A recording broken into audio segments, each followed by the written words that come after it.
So recently কিছু এই ধরনের ফটোস ইনস্টা আর টিকটকে খুব ট্রেন্ড করছে।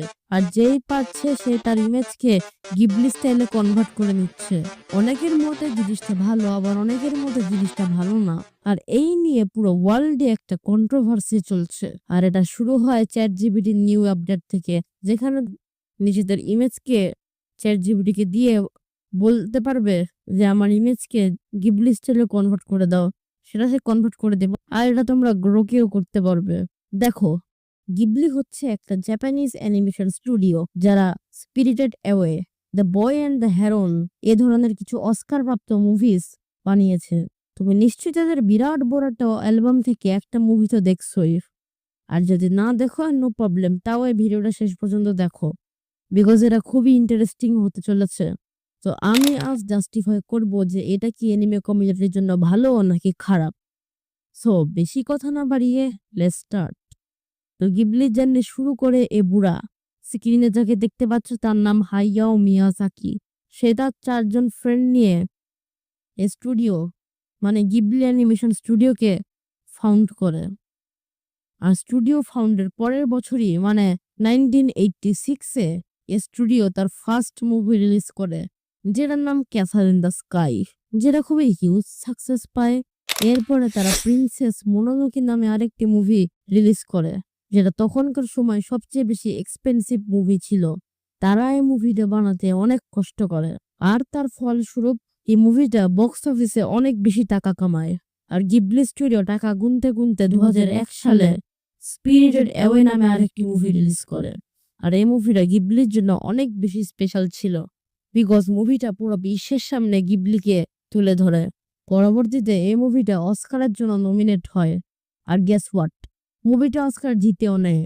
আর সে অস্কার নিতে আসে গিবলির পক্ষ থেকে হাইয়াও মিয়াজাকি। এই মুভিটা জাপানিজ অ্যানিমেশন ইন্ডাস্ট্রির জন্য অনেক বড় একটা রেকর্ড সেট করে দেয়, যেটা ভাঙতে অ্যাপ্রক্সিমেটলি 19 ইয়ার্স লেগে যায়। আর গেস হোয়াট, সেটা কে ভাঙে?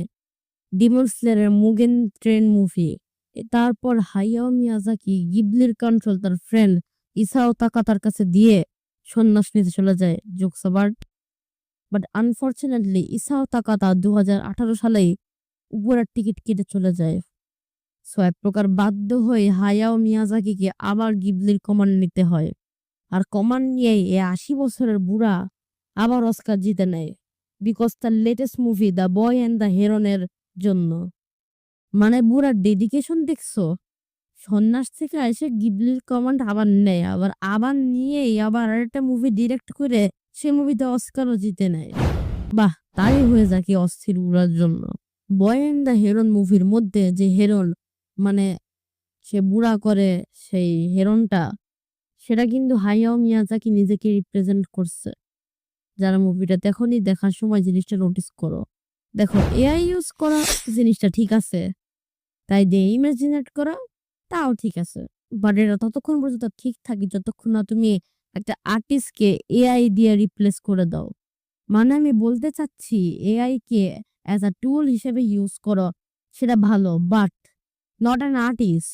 বিকজ এআই আর মানুষের একটাই পার্থক্য, সেটা হচ্ছে মানুষের মধ্যে ইমোশন আছে আর এআই এর মধ্যে ইমোশন নাই। এআই একটা আর্ট বানাতে অ্যাপ্রক্সিমেটলি 1 সেকেন্ড টাইম নেয়, but on the other hand মানুষ এই একটা আর্ট বানাতে দিনের পর দিন সময় লাগায় দেয়। এআই কি করে জানবে যে একটা আর্ট বানাতে যে কষ্ট, যে দুঃখ একটা আর্টিস্টই বুঝে। প্রত্যেকটা দিন ক্যানভাসের উপর নিজের চোখের পানি ফেলে আর আর্ট করে। এটাই হচ্ছে হিউম্যানের টাচ। এর মধ্যে যে ইমোশন, যে কষ্ট, সেটা এআই কখনোই ফিল করতে পারবে না। আর এআই এর ইমেজেও তোমরা সেই জিনিসটা ফিল করতে পারবে না। এত বকবক করে আমি বলতে চাচ্ছি যে এআই কে অ্যাজ আ টুল হিসেবে ইউজ করো, যেটা আমিও করি। বিভিন্ন ধরনের পিএনজি, ব্যাকগ্রাউন্ড, থাম্বনেল, অনেক ক্ষেত্রে আমি এআই ইউজ করি, এমনকি এডিটিং এর ক্ষেত্রেও করি। বাট একটা আর্টিস্টকে এআই দিয়ে রিপ্লেস করা, সেটা ভালো নয়। বিকজ এআই তৈরিই হয়েছে মানুষকে হেল্প করার জন্য, রিপ্লেসমেন্টের জন্য না। তোমার একটা মিসকনসেপশন ঠিক করে দিই।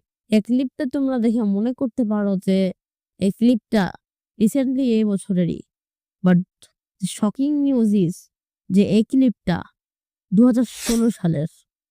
মানে প্রায় 9 বছরের পুরনো। আর এমনিতে দেখে বোঝা যাবে না বিকজ বুড়া এখনো যেরকম তখনও সেরকম।